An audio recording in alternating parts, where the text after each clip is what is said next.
ওমানে ভয়াবহ দুর্যোগের মধ্যেই সামনে আসছে নানা সাহসিকতা ও মানবিকতা গল্প। তেমনই এক অসামান্য বীরত্বের গল্প বলেছেন শাহজাদ খান নামের এক পাকিস্তানি তরুণ, যার সাহসিকতায় নতুন জীবন পেয়েছেন দুই ভারতীয় নাগরিক। পাকিস্তানের পেশোয়ারের বাসিন্দা ২৫ বছর বয়সী শাহজাদ ওমানের বারকা শহরে শ্রমিকের কাজ করেন। গত রোববার বিকেল ৪টার দিকের ঘটনা। ভারী বৃষ্টিতে বারকার একটি ওয়াদি প্লাবিত হচ্ছিল। শত শত মানুষ সেখানে দাঁড়িয়ে প্লাবনের দৃশ্য দেখছিলেন এবং মুঠোফোনে ভিডিও ধারণ করছিলেন। হঠাৎ একটি গাড়ি পার হতে গিয়ে পানির প্রবল স্রোতে আটকে যায়। গাড়ির ভেতরে থাকা যাত্রীরা তখন বাঁচার আকুতি জানাচ্ছিলেন। এ দৃশ্য দেখে বিন্দুমাত্র কালক্ষেপণ করেননি লাল কুর্তা পরিহিত শাহজাদ।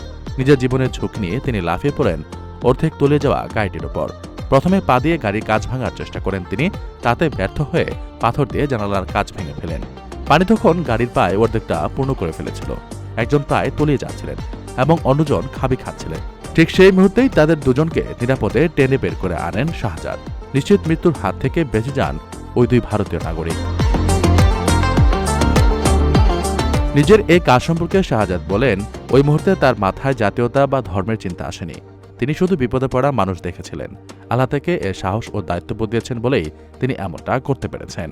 এদিকে বিপদগ্রস্ত মানুষকে এভাবে বাঁচানোর ভিডিওটি সামাজিক যোগাযোগ মাধ্যমে ছড়িয়ে পড়লে চারদিক থেকে প্রশংসায় ভাসতে থাকেন শাহজাদ। ওমানের পাকিস্তান সোশ্যাল ক্লাবের সমাজ কল্যাণ পরিচালক শান্তার বুখারী জানিয়েছেন, তারা ঘটনাটি যাচাই করে শাহজাদের সঙ্গে যোগাযোগ করেছেন। পরিস্থিতি স্বাভাবিক হলে দূতাবাস ও স্থানীয় কমিউনিটির পক্ষ থেকে তাকে বিশেষ সম্মাননা জানানো হবে।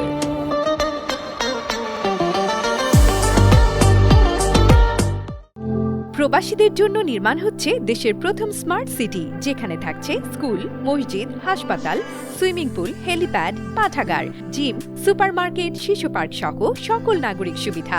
মাত্র ৩০ লাখ টাকা বিনিয়োগে মিলছে আকর্ষণীয় ফ্ল্যাট। প্লাটিনাম ইনভেস্টরদের জন্য ঢাকা বিমানবন্দরে ভিআইপি প্রোটোকল সুবিধা। বিস্তারিত জানতে যোগাযোগ করুন স্ক্রিনে দেয়া হোয়াটসঅ্যাপ অথবা ইমো নাম্বারে।